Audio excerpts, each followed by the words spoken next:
Good evening. Welcome to another episode of the Bong Hit Diaries. Oceano Dunes version. I'm actually sitting in the dunes tonight. It's beautiful. It's right before 10 o'clock. They're going to have everybody clear out pretty soon here. The rangers have been pretty good recently about letting people stay out here a little bit past 10. Some people are staying until about midnight. I mean, they're being really generous with people. Since there's no driving on the beach, like I said, if you see these campfires here, I'm about 200 meters from them, okay?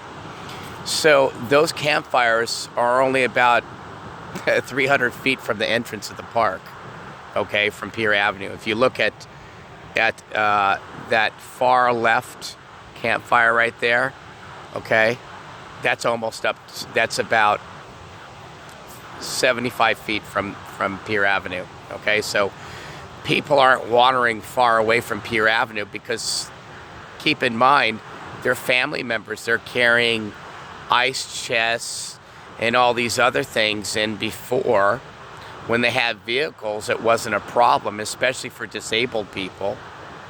Now you're really limited on what you can bring to the beach, because that may be a good thing in hindsight, but because sometimes people just bring way too much, and you're not going to be able to go wander too far if you're elderly or disabled from Pier Avenue or from Grand Avenue to come to the dunes. You're not going to be able to really get into the dunes without a vehicle, so that would be very shameful. And some of these people that are pushing this idea of no vehicles on the dunes at all are Cynthia Replogle, and this is what this episode is about. It's a very dark one because she's a very dark person. I don't think the surf writers have totally figured out the way she ticks, but I'm going to explain to you what she has done. Look at the stars. These are so beautiful tonight. This is the dunes. You can see all the stars. Tonight's a really good night to look at all the stars. They're everywhere. You can't see them through my camera, but oh well, it's beautiful. We can look at those starlights over there. That's Pismo Beach. So yeah, Cynthia Replogle came here. She wasn't elected. She occupied, there were 2 people vacated a seat. Those seats were up for election. Aileen Villa and Cynthia Replogle came to the board and asked them to occupy those seats. So neither one of them were elected. So the 3 board members were Linda Austin. Who else is there? Miss Gibson and Miss White. So you got White, Gibson, and Austin, 3 women that welcomed 3 other women onto the board. Now keep in mind, and I'm gonna talk about this for a second here. These 3 women were trying to do a solid for 2 other women. They were trying to say, hey, we want more women to come into politics. Yes, we want you to join our board. But they came in under the auspices that they had all these connections, and Cynthia Replogle was a rocket scientist and a real environmentalist and all this other stuff. You know, okay, so there's environmentalists and there's engineers, okay? And then there's applied scientists and applied engineers and applied physics. And then there's just applied environmentalism. She's never actually applied that in real life, environmentalism. Whereas the 3 other members on the board can actually show evidence that they've applied it in real life because they actually own parcels of land where they've actually practiced these type of environmental practices in real life that Cynthia Replogle hasn't, so she doesn't have that experience. So she's more of a textbook type person, okay? She's more of a bureaucrat. So that's a good, solid strength for a woman to understand and to love reading through these reams of boring fucking paperwork. Okay, so we need women like that, and she's very good at that. Cynthia Replogle is very good at that sort of thing. very good at it, and she's very good at marketing. She's better than the 3 ladies on the board. So they brought her in to strengthen the board, to bring her strengths, her female strengths that they identified, the real ones, because she's not a rocket scientist, we found out. Okay, I personally found out, okay? So I vetted her after the fact, after the board started having so much problems with her. So after they identified her real strengths that she had in marketing, because she did a good job, she's doing a good job at the Surf Riders. I may not agree with her politics or what she does at the Surf Riders, but, or her process, but I do agree that she's good at keeping up to date on things that are very important as far as the environment's concerned, and all the bureaucratic crap, those concerns. She's very good at that. She's an attorney. She loves going through paper. She loves reading that stuff. So they brought her on the board to that strength of hers, and what does she do? She turns around and uses it against the board members to become chairman of the board.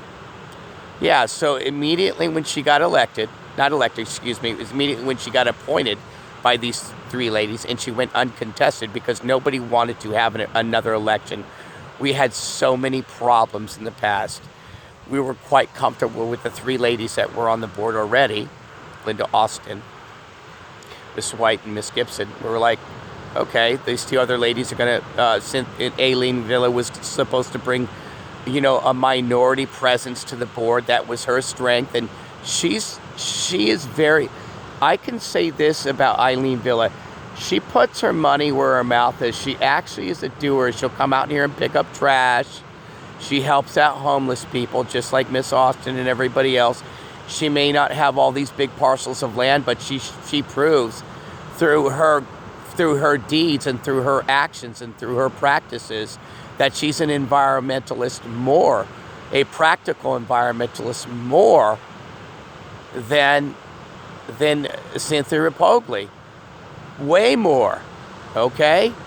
So she's got that going for her, and she's bringing the Hispanic presence because Oceano is primarily Hispanic, and we haven't had a Hispanic board member, I don't think, in a while or ever. I don't know, but I don't know of one. So this is a good thing. Well, she jumped on board with this organization called the Oceano Beach Association. This association is the one that wants to shut down all vehicles to the beach. Now, I don't know if that's the Surf Riders' position. It may be too. But there's a lot of people that disagree with that, and I'm one of them, just because I think those people that come from the valley and the local people that do ride dune buggies out here, most of them do it responsibly, and I think they can do it in concert with the environment. I think everybody's going to have a different land use, and I think they shrunk it down to next to nothing, like Israel did to Palestine over the years. So now they're down into a tiny little box. So they have a limited amount of riders out here to begin with. So you know, and the other issue here is camping. It's hard to get camping gear. It's hard to get camping gear.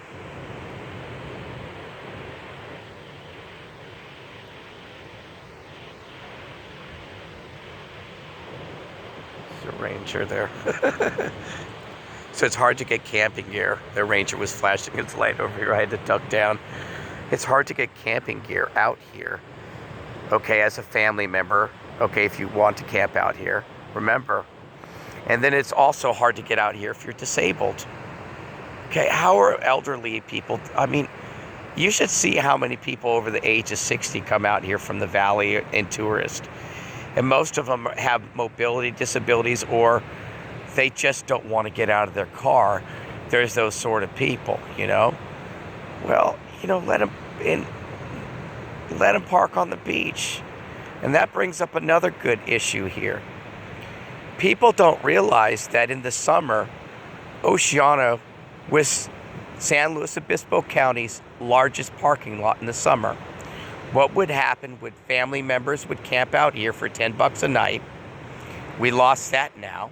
There's no more camping out here. So now families have to pay $300 to $500 a night. So now you block out a whole segment of the population to frequent the beach and stay overnight, which would be people that are of limited income. And so now these people that are traditionally going to expect a $10 or $20 camping spot, now they lose that, and now they also lose a parking spot. So what these people would do is they would set up a tent, they would park their car on the beach, and they wouldn't move their car. What would they do? They would use local transportation. So now look who's losing out. Uber's losing out because they would take Ubers into town to the restaurants and they'd leave their car there because there's no parking in town. And these people that are driving Uber have a local parking spot at their home.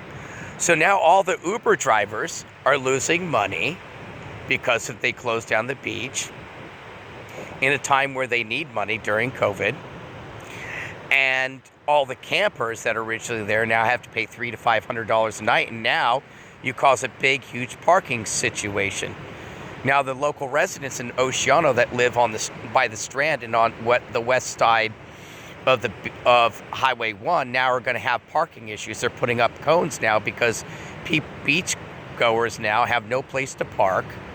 So now they're parking in residential parking spots, and people that own homes here can't even park to get to their homes because there's no permit parking here yet, like they do in Southern California. So now they created a huge parking issue by shutting down the park.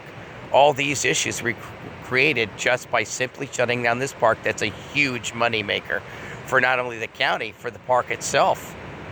It was just a disaster, and part of this was due to the Park Service itself.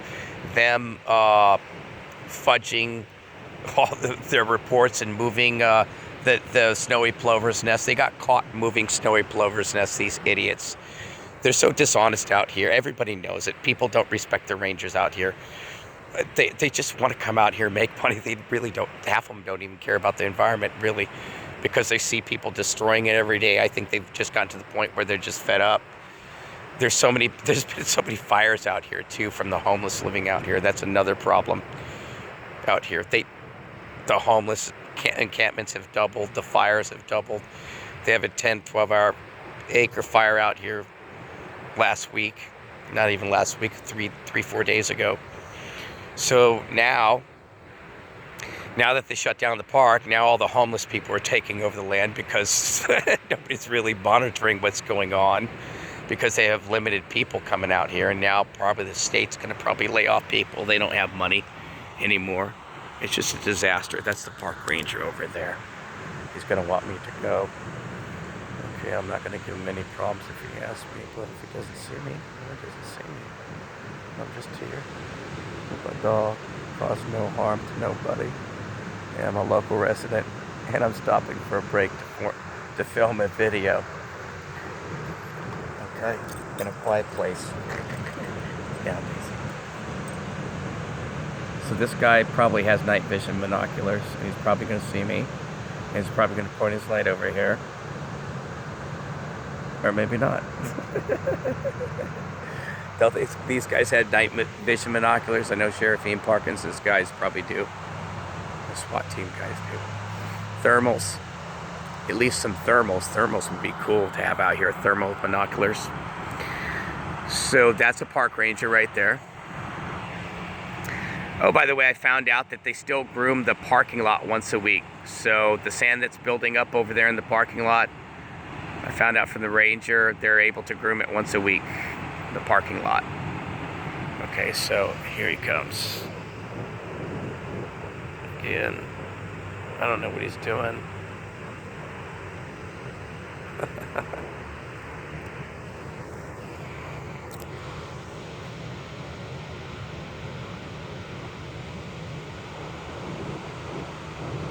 So it's very peaceful out here.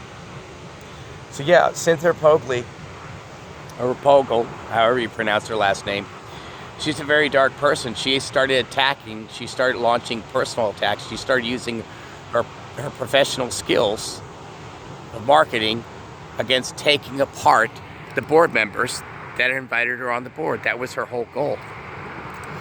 And once she started attacking them, she started attacking other people in Oceano that didn't have the same beliefs aggressively attacking them on social media and then deleting posts and saying she never said things. And then she gets caught up in this whole Black Lives movement with this errata chick. So Cynthia Replogle has threatened to bring the Black Lives movement here and that whole stuff that happened to Slow over here. So a lot of people are not happy with her, period. So if you're going to vote in Oceano, do not vote for Cynthia Replogle, because that's what she's about. She's not a team player. She's not an adult. She's not here to help the residents, and she's not here to help other females either. That's for sure. Go infantry or go home.